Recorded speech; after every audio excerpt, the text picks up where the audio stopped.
What is going on, guys? This is Versus All Gaming with my review of Strike the Blood episode 18. And this episode, it was actually very simple but of course it starts off with Kojo. He letting Sayaka and Yukina, he let them know where he took Natsuki, and of course they're kind of freaking out here and getting mad at him because they know that this ship is actually extraterrestrial, so they can't really get on there. And you have Yukina, who was actually saying to Kojo, don't make things complicated, because he was saying by seeing Asagi, it might work up his vampire urges, and it was just hilarious the way he acted. But once he was on the boat, we actually see that there were two new characters that were introduced.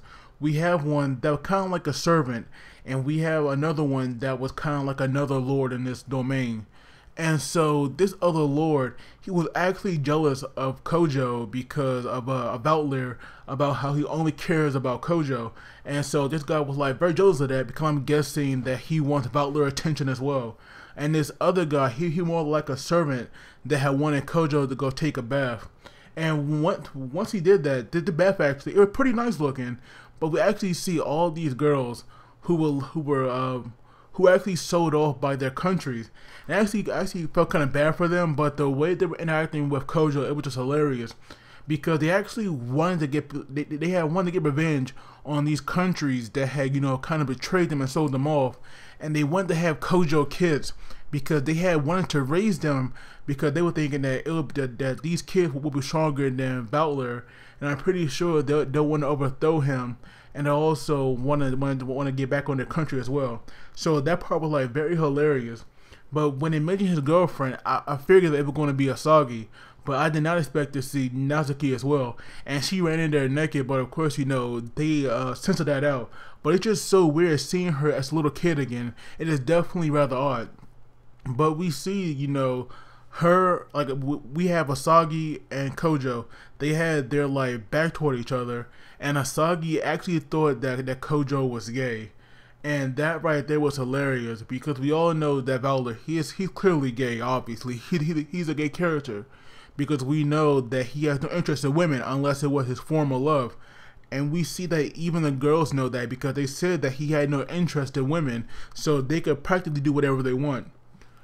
And so it was hilarious, how Asagi thought that, because how Kojo never seemed to be interested in her or her body, and the fact that he was friends with Vatler. So I definitely got a chuckle out of that, even though it was kind of like a serious thing. It was definitely hilarious.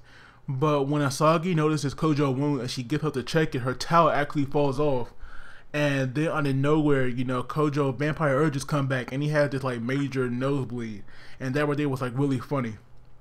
But then we go to them, being outside the bath, and they're now putting Natsuki in bed because she's tired, of course. But while she was sleeping, like out of nowhere, she just randomly gets up, and her personality, just changes. This is like a new side of her that we have never seen. And she was kind of acting like she was a robot or something, or a computer. And she was saying that this was here with like her backup avatar. It was just really weird. But we see now, thanks to Yukina and Sayaka, we have these two new prisoners, and we also learned that Vatler, he is basically pushing Asagi onto Kojo, and basically a sacrifice, because we actually learned that even though he's the progenitor, he's not fully awakened. And that right there is very interesting, because I thought that he was, but apparently to Vatler, that right there is not the case. So I was definitely surprised to hear that. But now we have these two new prisoners, and one is like this guy with this massive sword. To be honest, he kind of reminded me of a character from Berserk. I'm pretty sure this guy with it perfectly in the series. And then we have this other guy that seems to be, like a normal thug. But we have Sayaka dealing with this thug-looking guy, and we have Vatler dealing with this swordsman. And I was actually surprised when he actually, kind of got one-shotted, basically, or we saw him, flying through the window. But we see that Vatler actually did not want Kojo to get involved, because Kojo was actually planning on, destroying him, or, taking him out, even though it meant revealing himself to Asagi.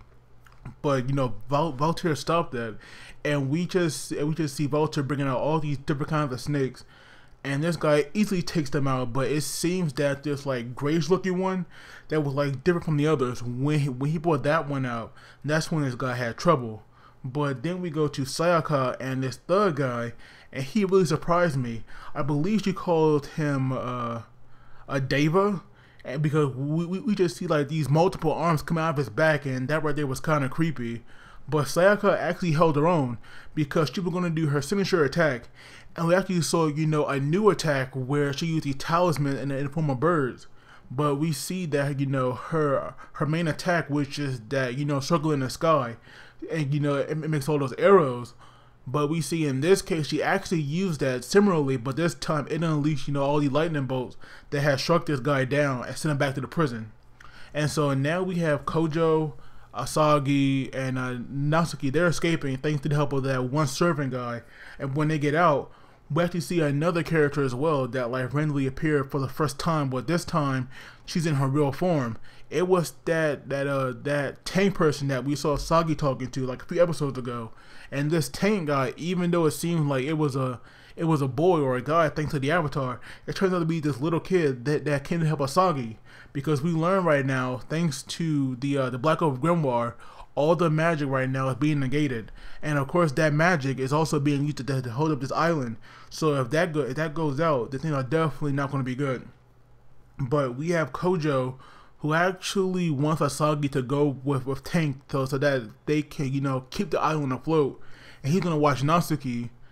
And you know, Asagi was like definitely fine with that, but she had one condition where Kojo would have to, you know, spend some time with her once all this was over. And of course she had wanted to be alone, but like always Kojo is just so dense, he didn't realize that, and he said that, you know, everybody was going to be there, and she had every right to call him stupid or a baka, because that's exactly what he was. He could not pick up the hint that she wanted to be alone with him like an idiot.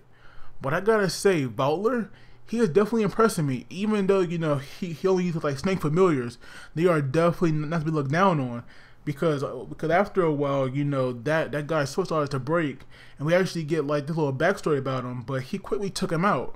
So Vatler definitely earns the name to be, you know, the second strongest character besides Kojo.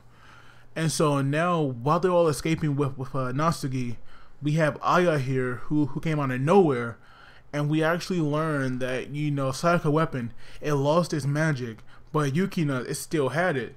So apparently, Aya, you know, this witch here, she really doesn't want Natsuki. I'm pretty sure she's like done with her, because even though she took her main goal was Yukina.